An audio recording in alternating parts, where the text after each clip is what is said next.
Voting ये हमारे लोकतंत्र की सबसे बड़ी ताकत है और इसे और बेहतर और ज्यादा सेफ बनाने की कोशिश तो हमेशा से चलती आई है। तो आज हम इसी कोशिश में कह सकते हैं एक क्रांतिकारी टेक्नोलॉजी को समझने की कोशिश करेंगे।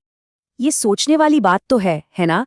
जरा सोचिए, हम बैंकिंग से लेकर शॉपिंग तक सब कुछ ऑनलाइन कर रहे हैं। तो फिर वोटिंग पे भरोसा करने में इतनी मुश्किल क्यों आती है? चलिए आज इसी सवाल की तह तक पहुंचते हैं। तो चलिए शुरू करते हैं। देखिए, किसी भी सॉल्यूशन पर जाने से पहले ये समझना बहुत जरूरी है कि आखिर प्रॉब्लम है क्या, मतलब हमारे मौजूदा सिस्टम में क्या-क्या दिक्कतें हैं। तो मोटे तौर पर देखें तो हमारे पास दो तरह के सिस्टम हैं। एक तो हुई हमारी इलेक्ट्रॉनिक वोटिंग मशीन है, मतलब ईवीएम्स, जिनमें हमेशा हेरफेर और टेक्निकल गड़बड़ी का डर बना रहता है। और दूसरी तरफ है ऑनलाइन वोटिंग सिस्टम, जो हैकिंग और साइबर अटैक्स का सीधा सीधा निशाना बन सकते हैं। और इन दोनों में पता है एक बात क्या कॉमन है? इनका सेंट्रलाइज्ड होना, मतलब सारा कंट्रोल एक जगह पर होना, और यही इनकी सबसे बड़ी कमजोरी है। तो प्रॉब्लम तो एकदम साफ है। अब बात करते हैं सॉल्यूशन की, और यही सीन में एंट्री होती है ब्लॉकचेन टेक्नोलॉजी की। लेकिन एक मिनट रुकिए, ये सिर्फ बिटकॉइन या क्रिप्टो करेंसी वाली चीज नहीं है जैसा ज्यादातर लोग समझते हैं। असल में ये सुरक्षा और भरोसे की एक पूरी की पूरी नई नींव हो सकती है। इसे समझने का एक बहुत ही आसान तरीका है। सोचिए, ब्लॉकचेन एक जादुई डायरी है। हाँ, एक ऐसी डायरी जिसकी एक नहीं बल्कि हजारों कॉपीज हैं, और ये सारी कॉपीज एक दूसरे से जुड़ी हुई हैं। अब मजे की बात यह है कि अगर कोई एक कॉपी में जरा सा भी कुछ बदलने की कोशिश करे ना, तो बाकी सारी हजारों कॉपीज को फौरन पता चल जाएगा। नतीजा क्या हुआ? धोखाधड़ी करना ऑलमोस्ट नामुमकिन। और अगर थोड़ा सा टेक्निकल होकर देखें तो इसका नाम ही सब कुछ बता देता है, ब्लॉकचेन। मतलब ये असल में डेटा के ब्लॉक्स की एक बहुत ही मजबूत चेन, या कह लीजिए जंजीर है। इसकी हर कड़ी यानी हर ब्लॉक अपनी पिछली कड़ी से एक तरह के डिजिटल ताले, क्रिप्टोग्राफी से जुड़ा होता है, और इससे एक ऐसी जंजीर बनती है जिसे तोड़ना या बदलना नेक्स्ट टू इम्पॉसिबल है। तो ये काम कैसे करता है? असल में हर ब्लॉक में अपने पिछले वाले ब्लॉक का एक यूनिक डिजिटल फिंगरप्रिंट होता है, जिसे हैश कहते हैं। अब इसका मतलब ये हुआ कि अगर किसी ने एक भी ब्लॉक से छेड़छाड़ की कोशिश की, तो उसके आगे की पूरी चेन का फिंगरप्रिंट ही बदल जाएगा। और जैसे ही ऐसा होगा, पूरा नेटवर्क उसे फौरन पकड़ लेगा। कमाल है ना? तो फटाफट से समझते हैं कि इस पूरे सिस्टम के मेन प्लेयर्स कौन हैं। सबसे पहले हैं नोड्स, यानी वो सारे कंप्यूटर्स जो इस नेटवर्क का हिस्सा हैं। फिर आता है ट्रांजैक्शन, इसे अपना वोट समझ लीजिए। जब बहुत सारे वोट यानी ट्रांजैक्शंस एक साथ मिल जाते हैं तो वो बनाते हैं एक ब्लॉक, और ये सारे ब्लॉक्स मिलकर बनाते हैं चेन।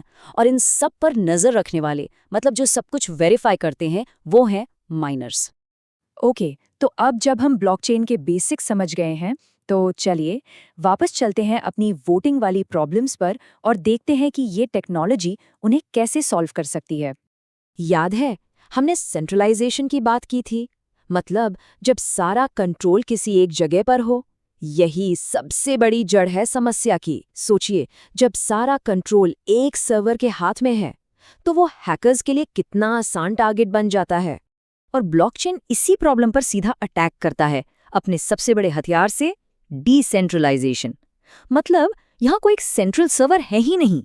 वोटिंग का पूरा रिकॉर्ड हजारों अलग अलग कंप्यूटरों पर फैला हुआ है, तो किसी एक को हैक करने से सच पूछिए तो कोई फर्क ही नहीं पड़ेगा। अब आते हैं दूसरी बड़ी चिंता पर, वोटों से छेड़छाड़। क्या कोई डाले गए वोटों को बदल सकता है, या फिर गिनती के टाइम कोई हेरफेर हो सकता है? ये एक ऐसा डर है जो हमेशा बना रहता है। और यहाँ ब्लॉकचेन का जवाब है इम्यूटेबिलिटी। एक फैंसी शब्द है जिसका सीधा सा मतलब है जिसे बदला ना जा सके।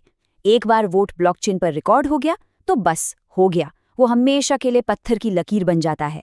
उसे कोई भी कभी नहीं बदल सकता। और फिर आती है आखिरी और सबसे मुश्किल चुनौती, ट्रांसपेरेंसी और प्राइवेसी के बीच का बैलेंस। मतलब ये कैसे पक्का हो कि वोट सही से गिना गया, और साथ ही ये भी पूरी तरह से सीक्रेट रहे कि वोट दिया किसने और किसको। ब्लॉकचेन इसका भी एक बड़ा स्मार्ट सॉल्यूशन देता है। ये एक पब्लिक बही खाते की तरह है जिसे कोई भी देख सकता है और वोटों की गिनती को खुद वेरीफाई कर सकता है। लेकिन, और ये लेकिन बहुत जरूरी है, हर वोट एन्क्रिप्टेड होता है। मतलब वोट तो दिखेगा पर ये पता नहीं चलेगा कि किसने दिया। तो हो गई ना ट्रांसपेरेंसी भी और प्राइवेसी भी, एकदम परफेक्ट बैलेंस। तो सुनने में तो ये सब बहुत ही कमाल का लगता है ना, लेकिन असली सवाल तो ये है कि क्या ये थियोरी असल दुनिया में भी काम करती है? चलिए अब कुछ रियल वर्ल्ड एग्जाम्पल्स देखते हैं।